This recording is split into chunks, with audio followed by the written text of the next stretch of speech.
संभल से आ रही है। उत्तर प्रदेश के संभल में हालात को देखते हुए यूपी पुलिस के साथ साथ सेंट्रल फोर्सेस को भी तैनात कर दिया गया है। संभल के कई इलाके ऐसे हैं जहां पर उत्तर प्रदेश पुलिस के साथ साथ सेंट्रल फोर्सेस की भी तैनाती कर दी गई है। इसके अलावा ड्रोन भी लगा दिए गए ताकि जो निगरानी है पूरे इलाके की वो हो सके। तो देखिए जिस तरीके से यहाँ पर जामा मस्जिद को लेकर के सर्वे को लेकर के जो बवाल हुआ, हंगामा बरपा जिसमें 3 लोगों की मौत हो गई, हालात ऐसे बने कि 20 से ज्यादा पुलिसकर्मी घायल हो गए। तो अब वहां पर एहतियात के तौर पर हालात को देखते हुए पुलिस के साथ साथ केंद्रीय फोर्सेस को भी, केंद्रीय जो बल है उसको तैनात कर दिया गया है। भारी पुलिस फोर्स की तैनाती यहाँ पे कर दी गई। 3 तस्वीरें आपकी टीवी स्क्रीन पर आ गई हैं जहां पर देखिए पथराव और आगजनी की गई है। जमकर सर्वे के नाम पर यहाँ पे जम के उपद्रव हुआ, हंगामा हुआ, बवाल हुआ, पत्थरबाजी हुई। तो उसके बाद देखिए भारी फोर्स तैनात कर दी गई है। तो ड्रोन से निगरानी रखी जा रही है कि आखिर कौन कौन से वो इलाके हैं जो मस्जिद के आसपास के हैं और जहां से उपद्रवी निकले थे पत्थरबाजी करते हुए, उन सब पर ड्रोन से निगरानी की जाएगी। साथ ही साथ अब ये भी कहा गया है कि जो भी उपद्रवी उनको बख्शा नहीं जाएगा। हालांकि पूरे मामले में 15 से 20 लोगों को हिरासत में लिया भी गया है, लेकिन यहाँ पे दरअसल सवाल सुरक्षा व्यवस्था का है, लिहाजा सेंट्रल फोर्सेस की तैनाती भी कर दी गई है संभल में।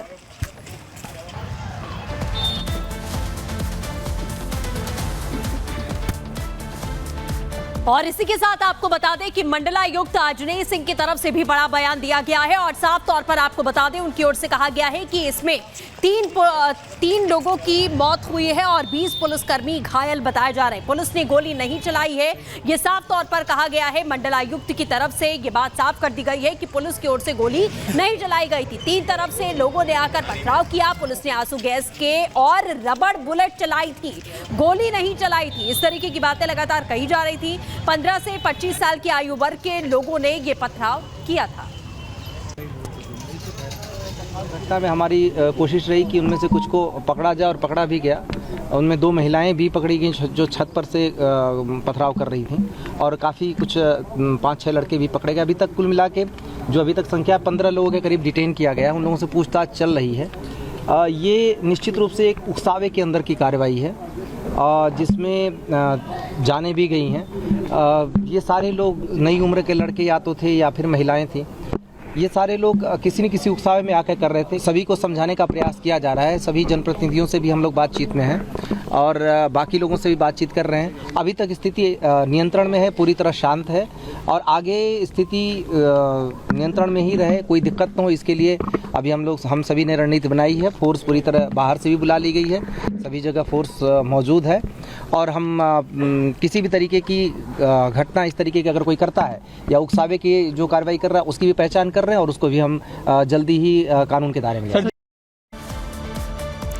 और एक और अहम खबर संभल से जुड़ी आपको बता दें, दरअसल संभल में शांति व्यवस्था बनी रहे, इसको ध्यान में रखते हुए एक और बड़ा फैसला लिया गया है। संभल में 24 घंटे के लिए इंटरनेट सेवा बंद कर दी गई है। संभल में 24 घंटे के लिए इंटरनेट सेवा को बंद कर दिया गया है। तहसील क्षेत्र में 24 घंटे के लिए इंटरनेट को बंद किया गया है। वो इलाका जहां पर पत्थरबाजी हुई थी, जहां पर गाड़ियों में आगजनी की गई थी, पुलिस पर पथराव किया गया था, उस पर्टिकुलर एरिया में 24 घंटे के लिए इंटरनेट सेवा को बंद कर दिया गया है। एक तरफ पुलिस का एक्शन तेज है, लोगों को चिन्हित किया जा रहा है, वहीं दूसरी ओर 24 घंटे के लिए इंटरनेट बंद है।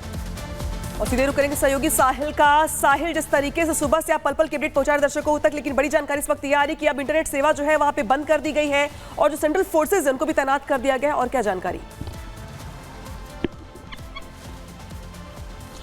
जी बिल्कुल, इलाके में जो है भारतीय न्याय संहिता के तहत धारा 163 लागू है, लेकिन दूसरी तरफ जो है इंटरनेट बंद करने के जो ऑर्डर्स हैं वो आ चुके हैं। फिलहाल इस वक्त मैं जामा मस्जिद इलाके में ही मौजूद हूँ जहाँ से जो हिंसा थी वो भड़कना शुरू हुई थी, लेकिन अब फिलहाल तमाम जो स्थिति है वो नियंत्रण में है। लेकिन अभी भी एहतियातन तौर पर जो है पुलिस बल को यहाँ पे तैनात किया गया। आने वाले 2 से 3 दिन जो है पुलिस के लिए काफ़ी ज़्यादा चुनौती बढ़े कि आखिरकार किसी प्रकार का जो माहौल है एक बार फिर से वैसा खराब ना हो कि उपद्रवी आते हैं, पुलिस टीम पे जो है पथराव शुरू करते हैं, पेट्रोल बम से जो हमला करते हैं। लेकिन अब फिलहाल आलम यह है कि इलाके में सन्नाटा पसरा है और हर जगह जो है पुलिसकर्मी ही नजर आ रहे हैं और जगह जगह है पुलिस की जो डिप्लॉयमेंट है वो यहाँ पर की गई है। जो आला अधिकारी हैं, एसपी रैंक के अधिकारी हो या डीएसपी रैंक के अधिकारी हो, तमाम जो आला अधिकारी हैं वो इलाके में पेट्रोलिंग कर रहे हैं और कहीं ना कहीं लोगों से यही अपील कर रहे हैं कि इलाके में जो माहौल है शांतिपूर्ण बनाए रखें, क्योंकि उपद्रवियों ने काफ़ी ज़्यादा उत्पात किया, गाड़ियों को आग के हवाले कर दिया, 20 से ज़्यादा पुलिसकर्मी घायल हो गए। तो ऐसी स्थिति दोबारा ना पैदा हो, तो उसको ध्यान में रखते हुए कुछ घरों की छतों पर भी पुलिसकर्मियों को तैनात किया गया है। लेकिन दूसरी तरफ जिन लोगों को हिरासत में लिया गया है उनसे फिलहाल पुलिस पूछताछ कर रही है। बिल्कुल साहिल, आप जिस तरीके से अपडेट लगातार दे रहे हैं, लेकिन इसी बीच एक और बड़ी खबर आपको बता देते हैं। पुलिस की तरफ से बड़ा बयान दिया गया, बड़ा खुलासा हुआ है कि पहले ही सीसीटीवी कैमरे तोड़ दिए गए थे। कुछ सीसीटीवी ऐसे हैं जिनके मुंह दीवार की तरफ घुमा दिए गए थे, यानी कि उपद्रवियों की पहचान ना हो सके, इसकी पूरी तैयारी पहले ही कर ली गई थी। पथराव और हिंसा जिन लोगों ने भड़काई है, उन्होंने पहले सीसीटीवी कैमरास तोड़े, कुछ कैमरों का जो रुख मुंह है वो मोड़ दिया गया, तो इसीलिए ताकि इनकी पहचान ना की जा सके, यानी कि तैयारी पहले से थी, पूरी तरीके से तैयारी यहां पर की गई थी। तो पथराव और आगजनी के बाद आपको बता दें कि संभल में उस समय क्या हालात थे, और हमारे संवाददाता साहिल ने स्थिति का जायजा लिया है। आपको दिखाते हैं इस रिपोर्ट के जरिए। जगह जगह बड़े बड़े जो पत्थर है वो यहाँ पर बिखरे हुए हैं। पत्थर के अलावा ये देखिए, साइकिल को यहाँ पे नाली में फेंका गया है, तोड़फोड़ की गई है। तो पथराव के साथ साथ तोड़फोड़ जरूर की गई है। मेरे विजय जो है अजय जोशी, एक बार ये भी तस्वीर दिखाए। ये देखिए, ये यहाँ पे ये पूरी तरह डैमेज किया गया है। ये एक्सक्लूसिव तस्वीर मैं दिखाना चाहूँगा। ये देखिए, ये घर है, घर में पूरी तरह यहाँ पे तोड़फोड़ की गई है। गेट तोड़ा जाता है पहले, अंदर जो सामान है वो यहाँ पर बिखरा हुआ है। अब हालांकि परिवार के लोग यहाँ पर मौजूद नहीं हैं, क्योंकि अपनी जान बचाने के लिए घर से ज़रूर भागे होंगे। ये देखिए, फ्रिज यहाँ पे तोड़ा गया है। ये आगे की तस्वीर, ये देखिए, पानी का नल यहाँ पे खुला छोड़ा हुआ है।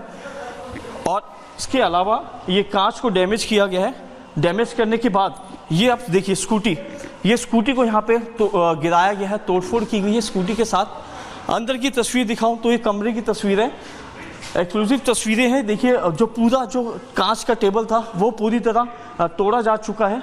तो ये दंगाई थे या फिर लूटपाट के इरादे से आए थे, ये अभी फिलहाल साफ नहीं हो पाया, क्योंकि हम भी ग्राउंड पे मौजूद हैं, ग्राउंड जीरो पे। और ग्राउंड जीरो की तस्वीर ऐसे लग रही है कि तोड़फोड़ के अलावा जो है यहाँ पर लूटपाट भी की गई है। मैं अंदर की तस्वीर दिखाऊंगा। मेरे जो विजय है जोशी, एक बार अंदर से तस्वीर दिखाए। ये देखिए, ये एक घर का बाहर का कमरा है।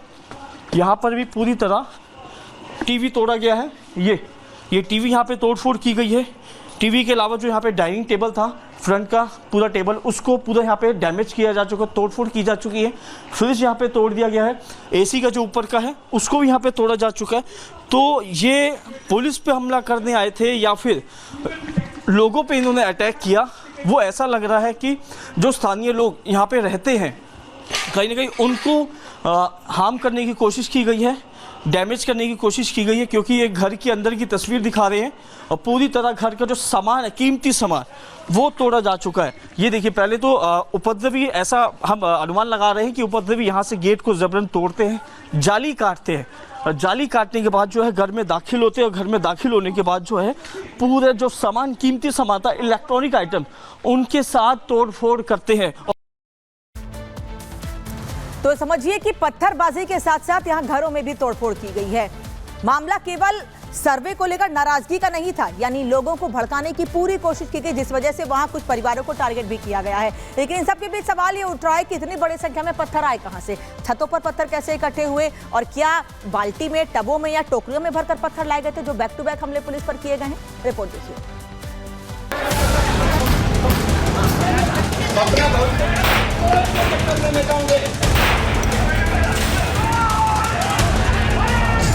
पूरे इलाके में फैले पड़े पत्थर, गाड़ियों में आगजनी और हिरासत में पत्थरबाज। ये तस्वीरें हैं उत्तर प्रदेश के संभल की, जहां जामा मस्जिद में सर्वे को लेकर ऐसा बवाल काटा गया कि पूरे इलाके की तस्वीर बदल गई।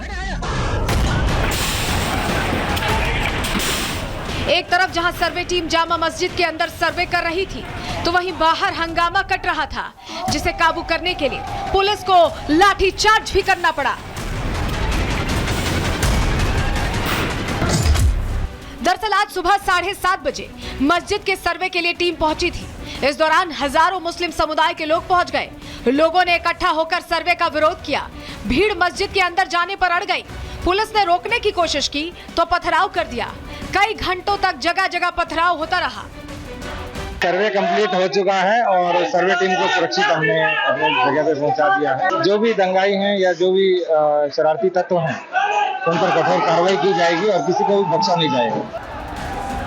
हालांकि करीब 2.5 घंटे तक चला सर्वे सुबह 10 बजे तक पूरा कर लिया गया। सभी साक्ष्यों की वीडियोग्राफी और फोटोग्राफी कर ली गई, लेकिन सर्वे के दौरान कैसे मस्जिद के बाहर जमकर हंगामा होता रहा, आप खुद ही सुनिए। जैसे ये सर्वे वहां पे शुरू हुआ, भारी मात्रा में वहां पे एक वायलेंट भीड़, एक हिंसक भीड़ वहां पे इकट्ठा होने लग गई, जमा होने लग गई और एक वर्ग विशेष के वहां पे नारेबाजी होना शुरू हो गई। जो प्रशासन है उसने उनको हटाने के लिए जितने लाउड स्पीकर्स हैं उससे अनाउंसमेंट दिया, उनको समझाने की पूरी कोशिश की। इनफैक्ट मस्जिद से भी उनको पूरा बताने की कोशिश की गई कि सर्वे की टीम के साथ उनके लोग, उनके वकील यहाँ पे मौजूद हैं और सिर्फ वीडियोग्राफी फोटोग्राफी हो रही है। इसके बाद भी ये जो भीड़ है ये वायलेंट होती चली। हिंसा के दौरान जहां पुलिस और मस्जिद से शांति बनाए रखने की अपील की जा रही थी, तो वहीं ऑल इंडिया मुस्लिम जमात के राष्ट्रीय अध्यक्ष मौलाना शहाबुद्दीन रजवी बरेलवी दावा कर रहे हैं कि कानूनी लड़ाई मजबूती से लड़ी जाएगी और जीत भी होगी। जामा मस्जिद तारीखी मस्जिद है। ये मस्जिद बड़ी ऐतिहासिक मस्जिद है।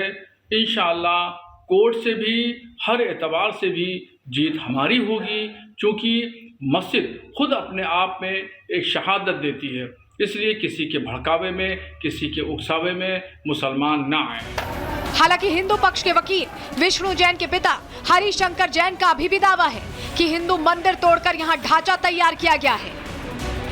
ये मस्जिद नहीं है, संभल में हरिहर मंदिर है और हरिहर मंदिर की पुनर्प्राप्ति के लिए ये दावा दायर किया है, जिसको तथाकथित रूप से मस्जिद के रूप में गलत अवैधानिक रूप से प्रयोग किया जा रहा है। बाबर जब आया था तो बाबर ने उसमें जो हरिहर मंदिर था उसको तोड़ा था, फिर वो कब्जे में आ गई थी।